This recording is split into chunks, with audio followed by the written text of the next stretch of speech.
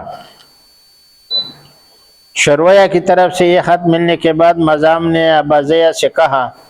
جس شخص نے تمہیں یہ خبر سنائی تھی وہ یقیناً نبی المرسل ہے، وہ نبی ہے، کیونکہ انبیاء کے سوا دوسروں سے پہلے ایسی اہم خبریں کسی کو نہیں ہوتی ہے۔ ہم اس کو نبی مانتے ہیں کیونکہ ہمیں خبر نہیں ہوئی اور یہ خبر ان کو ملی یہ وحی کے ذریعے، یہ رسول ہے، لہذا ابن جریر کہتے ہیں کہ چونکہ مازام کو ان حضرت صلی اللہ علیہ وسلم کا سچا نبی ہونے کا یقین کامل ہو چکا تھا، اس لیے وہ نہ صرف خود مسلمان ہو گیا بلکہ اس کی تلقین پر یمن میں جتنے ایرانی باشندے تھے سب نے اسلام قبول کیا۔ اس کے جو تحت تھے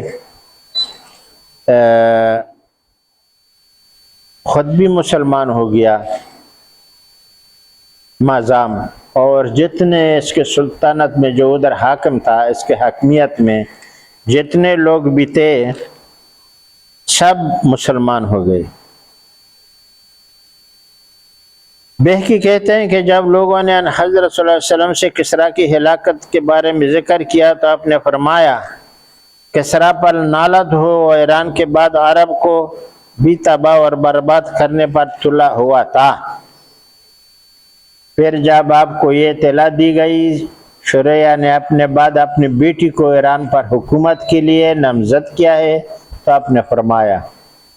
جس قوم کی حکمرانی کوئی عورت ہوگی وہ کبھی فلاح نہیں پا سکتی۔ شرویہ نے چونکہ یہ مررسیدہ بھی تھا اپنی بیٹی کو تخت ایران پہ بٹھایا، تو نبی علیہ السلام نے اصحاب کرام کو کہا کہ جس قوم میں عورت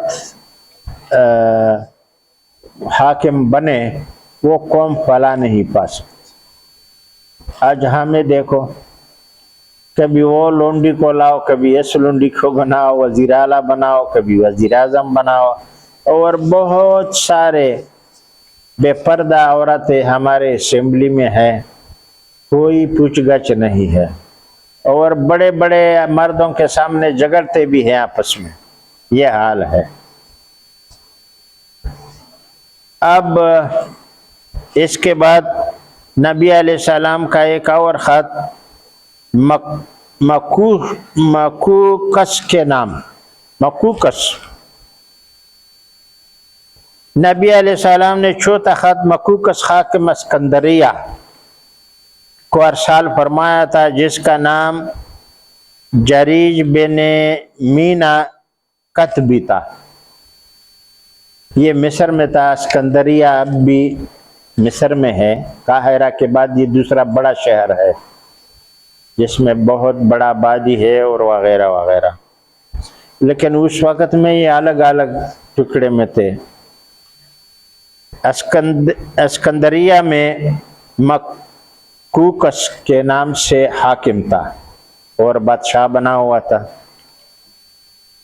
ان کو نبی علیہ السلام نے خط بھیجا۔ یونس بن بکر ابن اسحاق کے حوالے سے کہتے ہیں یعنی ابن اسحاق نے زہری سے عبداللہ بن القاری کے حوالے سے بیان کیا ہے کہ نبی علیہ السلام نے مکوک صاحب کو اسکندریہ کے نام جو خط بھیجا تھا اسے خاطب بن ابی بلتع کے حکم سے لے کر گئے تھے۔ خاطب بن ابی بلتع یہ بھی بدری صحابی ہے۔ اس کا قصہ گزر گیا ہے کہ اس نے پہلے ایک خط چوری سے لکھا تھا اور بعد میں پکڑا گیا تھا، بڑا کچھ اس کا اس کو حسرت ہوا اور معافی مانگی۔ اب اس خط کو انہی کے حوالے کیا گیا اور جب وہ آپ کا وہ مکتوب گرامی لے کر اسکندریہ پہنچتے تو مکوک نے انہیں بڑے عزت و احترام سے ٹھہرایا اور آپ کا وہ مکتوب گرامی موصول ہونے پر انتہائی اظہار مسرت کرتے ہوئے جواباً آپ کا بہت بہت شکریہ ادا کیا۔ نیز آپ کے خدمت میں تحائف کے طور پر قیمتی سرج، مرسی، عبا و قبا کے علاوہ 2 کنیزیں بھی بھیجے تھے، جن میں سے آپ نے ایک جو بعد میں ابراہیم کہلائی، مریا اپنی خدمت میں لی تھی اور دوسری محمد بن قیس البغدی کو عطا فرمائی۔ 2 کنیزیں بھیجے، لونڈیا، اور قبہ بھی دیا، خیمہ دیا، اور ایک جو پہنتے ہیں عرب لوگ جس کو کملی بھی بولتے ہیں وغیرہ، خوبصورت سا خطبہ پڑھتے ہوئے وہ بھی دیا، ہم چوغا بولتے ہیں، وغیرہ وغیرہ، اور 2 کنیزیں بھی بھیجے تھے۔ ایک ابراہیم علیہ السلام کی ماں ماریا جو تھی رضی اللہ عنہ، یہ ان کی لونڈی تھی نبی علیہ السلام کی، لیکن نکاح میں لائے۔ اس کو اپنے جتنے امہات کی مومنین کے حجرے تھے اس سے باہر ایک حجرہ دیا، اور نبی علیہ السلام بھی اس سے ملتے بھی تھے، ہاں باری رکھا ہوا نہیں تھا، باقی امہات المومنین میں باری تھا، ایک دن وہ ایک دن یہ، اس کے ساتھ ایسا نہیں تھا۔ کبھی کبھار وہ جاتے تھے اور اس کے ساتھ رات گزارتے تھے اور اس کے کھانے پینے کا انتظام بھی کرتے تھے۔ اس کے ساتھ ایک غلام بھی بھیجا گیا تھا اسکندریہ سے کہ ان دونوں کا یا ماریا کی خدمت کرتا رہے، سید ماریا کی، لیکن وہ خسی تھا۔ مصر میں یہ دستور تھا کہ غلام کو دیکھو تو استغفر اللہ، جو غلام رکھتے تھے قبطیوں میں کیا کیا فرعون گزرے ہیں، فرعون کو دیکھو، اس کے بعد کے حال دیکھو لوگوں کی، تو وہ جو غلام رکھتے تھے اپنے گھر میں اس کو خسی کرتے تھے، یعنی بیکار بنا دیتے، وہ بھی ساتھ میں بھیجا تھا۔ تو یہ تحائف بھیجے اور بہت خوش ہو گیا، اور اس کو جو وفد بھیجا تھا ان کی رضائی کی گئی، مہمان نوازی کی گئی۔ نبی صلی اللہ علیہ وسلم نے جب یہ بھیجا تھا تو یہ کہا پہلے گزر گیا کہ مجھے اس اپنے ساتھ ٹھہرا اور بہت خوش ہوا، اور اس نے کہا کہ اگر وہ اللہ کے رسول ہے تو میں اپنے قوم کے رائے راست پر لانے کی بجائے اپنا شہر اور اپنی قوم کو چھوڑ کر دوسرے شہر اور دوسرے لوگوں میں کیوں چلے گئے ہیں۔ اس آدمی نے کہا ایک بات کی اس وحود سے کہ وہ اگر اللہ کے رسول ہے تو اپنے قوم کو کیوں چھوڑا، مکے سے جا کر کے نکلا اور مدینے میں کیوں چلا گیا، یہ بات ہمارے سمجھ میں نہیں آتی۔ تو بولتا ہے میں نے جواب دیا، یہ ابن ابی بلتع کہتے ہیں کہ میں نے جواب دیا کہ عیسیٰ علیہ السلام اللہ کے رسول تھے یا نہیں؟ انہوں نے کہا کہ بے شک۔ بولے کہ وہ بھی ایسا تھے، وہ بھی اپنے ملک سے شہر بشہر در بدر کر کے نکالے گئے تھے، بلکہ میں نے کہا کہ آپ کو تو یہ بھی معلوم ہوا کہ ان کی قوم نے انہیں کتنا ستایا تھا، بلکہ نزدیک سولی تک دے دی تھی، لیکن اللہ تعالیٰ نے انہیں آسمان پر اٹھا لیا، اس کو ایک پیغور دیا کہ ہمیں بولتے ہیں کہ ہمارا نبی اگر صحیح رسول ہوتا تھا، یہ گستاخانہ کلام کیا اس نے، تو اس اپنے شہر کو کیوں چھوڑا؟ وہ اپنے شہر والوں پر برتری حاصل کر کے رہتا تھا۔ تو جواب میں انہوں نے کہا کہ عیسیٰ علیہ السلام کے ساتھ بھی ایسا واقعہ پیش آیا تھا، اس میں کیا ہے؟ میرا یہ جواب سن کر مکوکس بولا تم واقعی حکیم ہو اور تمہارے نبی بھی معدن حکمت اور واقعی سچے نبی ہے۔ اس نے کہا کہ پھر تو صحیح ہے۔ جب ان کو عیسیٰ علیہ السلام، وہ عیسائی تھا اصل میں، عیسیٰ علیہ السلام کی یہ خبر دی تو وہ بھی ایسا جواب دیا۔ حقیقت یہ ہے کہ مکوکس نے نبی علیہ السلام کے خدمت میں بعد اظہار احترامات جو ہدیے بھیجے تھے، ان میں 3 کنیزیں تھے، جن میں سے ایک ماریا قبطیہ نامی کنیز کو اپنی خدمت میں لے لیا تھا، جن کے بطن سے ابن رسول اللہ ابراہیم پیدا ہوئے تھے، وہ ابراہیم کہلائے۔ اس کے علاوہ مکوکس نے آپ کے لیے بطور ہدیہ ایک سفید پام مادہ خچر بھی بھیجا تھا۔ خچر، جو کچر ہم لوگ کچر بولتے ہیں، خچر اصل میں اردو میں خچر بولتے ہیں، جس کے پاس نبی علیہ السلام کے بہت زمانے تھا، اس کی وفات تک تھا۔ وہ ایک سفید پام، بالکل سفید تھا، وہ مادہ یعنی نر نہیں تھا، مادہ تھا۔ خچر ایک جوڑی سیاہ مزین و منقش جرمی موزے اور ایک حبشی غلام بھی بھیجا تھا، جس کا نام مبور تھا۔ یہ غلام مصری دستور کے مطابق خاصی کر دیا گیا تھا، اور اس لیے نبی علیہ السلام نے اسے ابراہیم ماریا کی خدمت میں آنے جانے کی اجازت دی تھی، کیونکہ وہ تو کسی کام کا نہیں تھا۔ تو اس کے بارے میں لاعلمی کی وجہ سے لوگوں میں غلط افواہیں پھیلنے لگے تھے، تو سیدنا علی نے آپ سے اس کی قتل کی اجازت طلب کی، لیکن انہیں حقیقت حال سے کا علم ہوا تو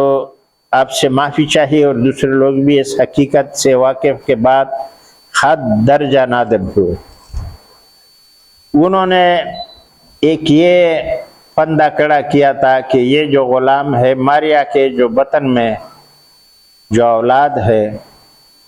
یہ اس کے ساتھ جو غلام رہتا ہے، یہ ان سے مطلب ہے کہ کچھ غلط کاری ہوئی ہے ماریا سے، سیدنا ماریا سے، اور یہ حرام کا ٹھہرا ہوا ہے۔ علی رضی اللہ عنہ نے نبی علیہ السلام سے کہا کہ دیکھو تمہیں تو رسوا کر دیا گیا جب وہ پیدا ہوا ابراہیم علیہ السلام، تو میں ان کو قتل کرنا چاہتا ہوں۔ نبی علیہ السلام کو پہلے معلوم تھا، پہلے لوگوں نے کہا تھا نبی علیہ السلام کو بھی شک تھا، لیکن جب جبرائیل علیہ السلام نے نبی علیہ السلام کو ابو ابراہیم کے لقب سے پکارا کہ اے ابو ابراہیم، اللہ نے ایسا ایسا فرمان کچھ دیا ہے، تو نبی علیہ السلام کو پکا یقین ہو گیا۔ اپنے ماریا سیدنا ماریا سے تحقیقات بھی کی، تو انہوں نے کہا کہ یہ تو بیچارہ مرد ہے ہی نہیں ہے، اس سے میں کیسے مل سکتا ہوں، یا میں ایسا کہ یہ بچہ جو میں نے چنا ہے یہ آپ ہی سے ہے؟ انہوں نے کہا بالکل، مجھے وحی کے ذریعے سے معلوم ہو چکا ہے کہ یہ میرے سے ہے اور آپ کے وطن سے ہے۔ تو لہٰذا جب علی رضی اللہ عنہ کو یہ حالت معلوم کی، نبی علیہ السلام نے سنائی، تو وہ بڑے پشیمان ہوئے اور مغفرت طلب کیا، اور باقی لوگوں نے بھی مغفرت طلب کی۔ ہم باقاعدہ بیان باذن اللہ کل کریں گے۔ اللہم اغفر لی ولوالدی وللمؤمنین والمؤمنات والمسلمین والمسلمات الاحیاء منهم والاموات۔ اللہ اکبر کبیرہ والحمد للہ کثیرہ وسبحان اللہ بکرۃ واصیلہ۔ اللہ اکبر کبیرہ والحمد للہ کثیرہ وسبحان اللہ بکرۃ واصیلہ۔ اللہ اکبر کبیرہ والحمد للہ کثیرہ وسبحان اللہ بکرۃ واصیلہ۔ اللہم ربنا آتنا فی الدنیا حسنۃ وفی الآخرۃ حسنۃ وقنا عذاب النار وادخلنا الجنۃ مع الابرار یا عزیز یا غفار یا رب العالمین۔